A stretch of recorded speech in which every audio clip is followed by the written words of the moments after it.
What are the European Union making of key Brexiteers? Figures from the Vote Leave campaign announcing that they're leaving Downing Street during this critical point in the negotiations, of course, as the UK hurtles to the end of the transition period at the end of 2020. Well, according to at least one senior MEP, it's a sign of a potential Boris Johnson U-turn and sellout. Going to bring you all the very latest in this report, guys, but please start off by making sure that you've hit that subscribe button and the bell so you don't miss future reports, and of course hit the thumbs up button. That really helps me out. Now, this is a report in the Telegraph today. Dominic Cummings' departure will pave the way for Boris Johnson to concede in Brexit talks and accept EU conditions, a senior MEP has said. Philip Lambert, Belgian MEP and President of the European Greens, said the anticipated exit of the Prime Minister's senior advisor, of course Dominic Cummings, before the end of the year was probably the sign that Johnson has begun his U-turn and will in the end accept EU conditions. By the way, in the comments below, do let me know what you make of all this. But a UK official did hit back, saying David, being David Frost, Frosty the No Man, Lord Frost, and the team are completely focused on the negotiations. The PM has been clear that he wants a deal if there is a deal to be done.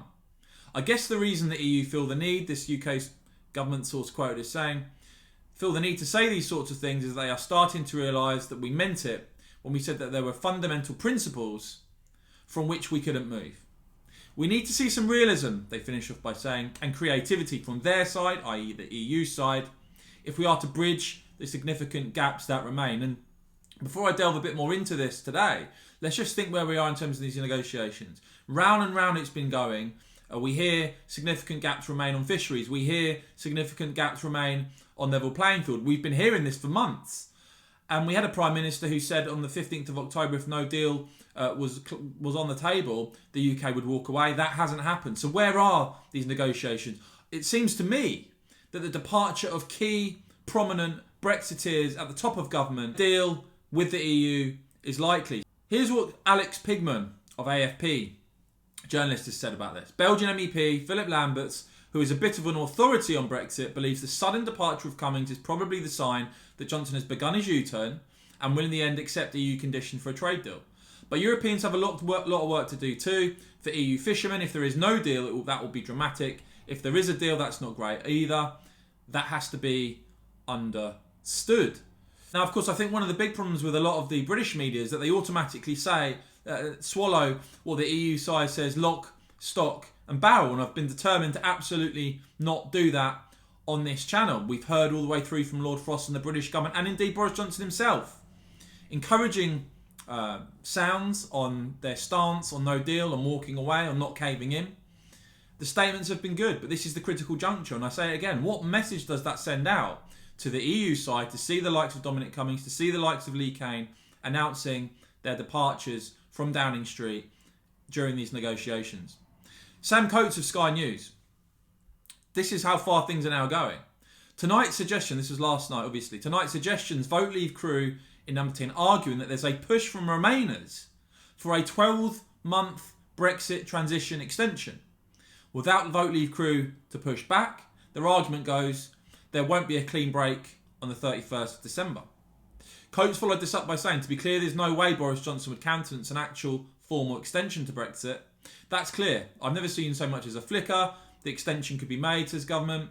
The argument is being advanced tonight that certain people need to protect Brexit, though. Well, seemingly those people aren't going to be there anymore. Lee Kane's going. Dominic Cummings is going. Will other advisors also be leaving?